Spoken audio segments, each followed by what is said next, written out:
What does it mean to be young and African? Well, as you think about it, I'm joined by young people to give me a little bit of their perspective on it. Hi, I'm Sasha and I'm 16 years old. Hi, my name is Alex and I'm 17 years old. Assalamu alaikum, my name is Yahya and I'm 15 years old. Hi, I'm Ilham, I'm 17 years old.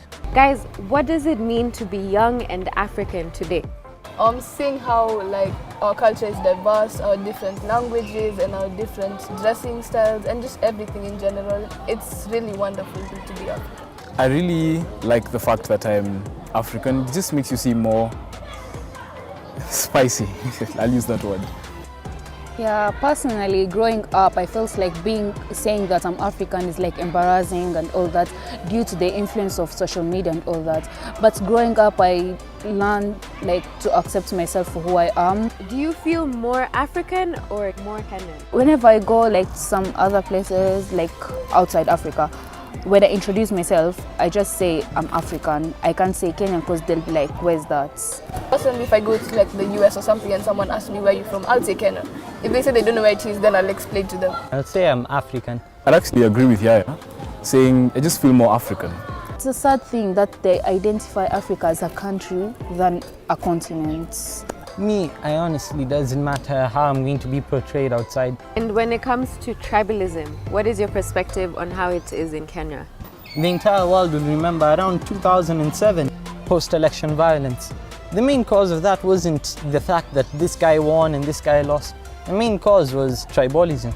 Others might have had a hatred for this specific tribe for many years, but then because of the violence that was going on, they had a chance to let out that hatred.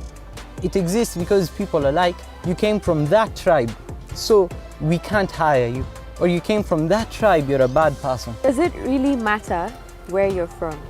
When it comes to social, cultural, it does matter where you're from. And also, it shouldn't really matter when it comes to things like politics and economic. Where you come from, to you and to maybe others, it might not matter. But then to people in the outside world, it does. Because they don't know your values, your identity, you as a person. They judge you directly from where you are. I feel like what matters is you as a person, your individual, your determination, your ambition. That's all that matters. Since we're talking about tribes, tell us a little bit about the 46th tribe in Kenya. Or the Indians, right? So the government has accepted them as part of Kenyan tribe. And I think this is due to the fact that some of them are born here, they identify as Kenyan. Some of us haven't accepted them as, a Kenyan tribe. We still discriminate them and we still go back to being racist to them. Personally, I really didn't even know that they were taken into the African communities. I didn't hear about it till today. As a society, we should just learn to accept people no matter what. We should identify more as human. Trying to throw away whatever culture you had by saying, just treat me like a human.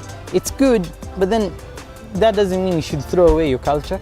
But the problem is you could be in Africa and people still don't accept you as an African. Speaking from personal experience, when I was young, I was a bit very light. And from the way I spoke and all that, I was told in Kiswahili, quoted, return to Arabia. When it comes to, things like movies, when they're portraying Africans, what is your opinion on that? We're treated as the butt of the joke most of the time. And it's really, really just has a sore place in my heart. Because as much as people are trying to change it, it's not really spoken about too much. And I feel like we can place a lot more importance on it. I'm sure you guys have seen the movies.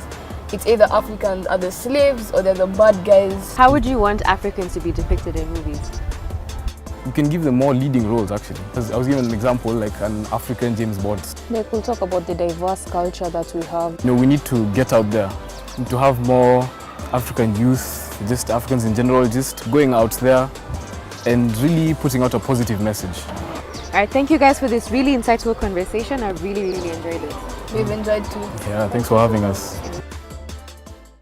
We always love to get your views and questions, so please leave a comment and you can subscribe to our YouTube channel here.